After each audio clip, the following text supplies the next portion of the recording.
ಹೋದ ವಾರದಲ್ಲಿ big boss ಮನೆಯಿಂದ ಹೊರಗೆ ಬಂದಿರುವಂಥ ರಾಶಿಕಾ ಒಂದು ಇಂಟರ್ವ್ಯೂದಲ್ಲಿ ಹೇಳ್ತಾರೆ, ಈ ಸೀಸನ್ನ ಬಿಗ್ ಬಾಸ್ನ ಗೆಲ್ಲೋದು ಗಿಲ್ಲಿ ಅಂಥೇಳಿ ನನಗೆ ಅನ್ನಿಸ್ತಿದೆ. ಯಾಕಂತಂದ್ರೆ ಹೊರಗೆ ಬಂದಮೇಲೆ ಗಿಲ್ಲಿ ಮೇಲೆ ತೋರಿಸ್ತಿರುವಂಥ ಜನರು ತೋರಿಸಿರುವಂಥ ಪ್ರೀತಿ ಮತ್ತು ವಿಶ್ವಾಸ, ಅವನ ಮೇಲೆ ಕ್ರಿಯೇಟ್ ಆಗಿರುವಂಥ ಫ್ಯಾನ್ ಪೇಜಸ್ ಎಲ್ಲವನ್ನು ನೋಡಿದರೆ ಗಿಲ್ಲಿ ಗೆಲುವನ್ನು ನಿಲ್ಲಿಸಲಿಕ್ಕೂ ಯಾರಿಗೂ ಸಾಧ್ಯವಿಲ್ಲ ಅಂಥೇಳಿ ರಾಶಿಕಾ ಅವರು ಹೇಳಿದ್ದಾರೆ.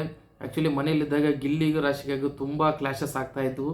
ಇಬ್ಬರ ನಡುವೆ ಒಂದು ಕೋಆರ್ಡಿನೇಷನೇ ಇದ್ದಿಲ್ಲ. ಸ್ಟಾರ್ಟಿಂಗಿಂದನೂ ರಾಶಿಕಾ ಹೇಳ್ತಾಯಿದ್ರು, ಇವನಂದರೆ ನನಗಿಷ್ಟ, ಇವನ ಜೊತೆ ನಾನು ಎಷ್ಟು ಅವನ ಜೊತೆ ಅಡ್ಜಸ್ಟ್ ಆಗ್ಲಿಕ್ಕೆ ಟ್ರೈ ಮಾಡ್ತೀನಿ, ಆದರೆ ಏನೋ ಒಂದು ಜಗಳ ಆಗ್ತಾಯಿದೆ, ಅವನಿಗೂ ನಾನು ಇಷ್ಟ ಆಗ್ತಿಲ್ಲ, ನನಗೆ ಅವ್ನಿಗೆ ಇಷ್ಟ ಆಗ್ತಿಲ್ಲ ಕೆಲವೊಂದು ವಿಷಯಗಳಲ್ಲಿ.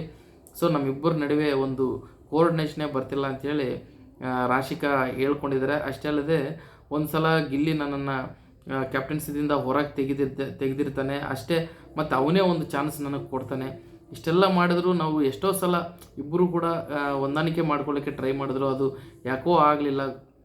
ಆದರೆ ಗಿಲ್ಲಿ ನಿಜವಾಗ್ಲೂ ಗಿಲ್ಲಿಯಿಂದನೇ ನಾವು ಮನೆಯಲ್ಲಿ ಎಷ್ಟೋ ಸಲ ಎಂಟರ್ಟೈನ್ಮೆಂಟ್ ಆಗಿರ್ತೀವಿ. ನಾವು ಏನೇನೋ ಒಂದು ಜಗಳಗಳು ಮಾಡಿಕೊಂಡು ಮನೆಯಲ್ಲಿ ಎಲ್ಲೋ ಒಂದು ಕಡೆ ಒಂದು ಮೂಡಿ ಮೆಂಟಾಲಿಟಿಯಿಂದ ಕುಂತಿರ್ತೀವಿ, ಒಂದು ಡಿಪ್ರೆಷನ್ದಲ್ಲಿ ಕುಂತಿರ್ತೀವಿ. ಆದರೆ ನಮ್ಮೆಲ್ಲರಿಗೂ ಒಂದು ಎಂಟರ್ಟೈನ್ಮೆಂಟ್ ಮಾಡಿ ನಮ್ಮೆಲ್ಲರಿಗೂ ಮೈಂಡ್ ಫ್ರೀ ಆಗುವಾಗ ಮಾಡೋದು ಒಂದೇ ಒಂದು ಕಂಟೆಸ್ಟೆಂಟ್ಸ್ ಗಿಲ್ಲಿಯಿಂದನೇ ನಾವು ಮನೆಯಲ್ಲಿ ಎಷ್ಟೋ ಖುಷಿಯಾಗಿದ್ವಿ.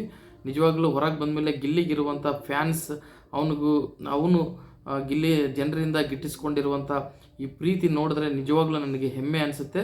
ಗಿಲ್ಲಿ ಗೆಲ್ಲಬೇಕಂತ ಹೇಳಿ ನನಗೂ ಅನಿಸಿದೆ, ಗಿಲ್ಲಿ ಗೆಲ್ತಾರೆ ಅಂಥೇಳಿ ರಾಶಿಕಾ ಅವರು ಹೇಳಿದ್ದಾರೆ. ನಿಜವಾಗ್ಲೂ ಮನೆಯಲ್ಲಿದ್ದಾಗ ಗಿಲ್ಲಿ ಜೊತೆ ಯಾವಾಗಲೂ ಜಗಳ ಆಡ್ತಿರುವಂಥ ರಾಶಿಕಾ ಈ ಒಂದು ಮಾತನ್ನು ಹೇಳೋದು ನಿಜವಾಗ್ಲೂ ಚೆನ್ನಾಗಿ ಅನ್ನಿಸ್ತಾ ಇದೆ. ರಾಶಿಕಾ ಗಿಲ್ಲಿ ಏನನ್ನೋದು ಹೊರಗೆ ಬಂದಮೇಲೆ ನೋಡಿದ ಮೇಲೆ ಶಾಕ್ ಆಗಿರ್ಬೇಕಂತ ನನಗೆ ಅನಿಸ್ತದೆ.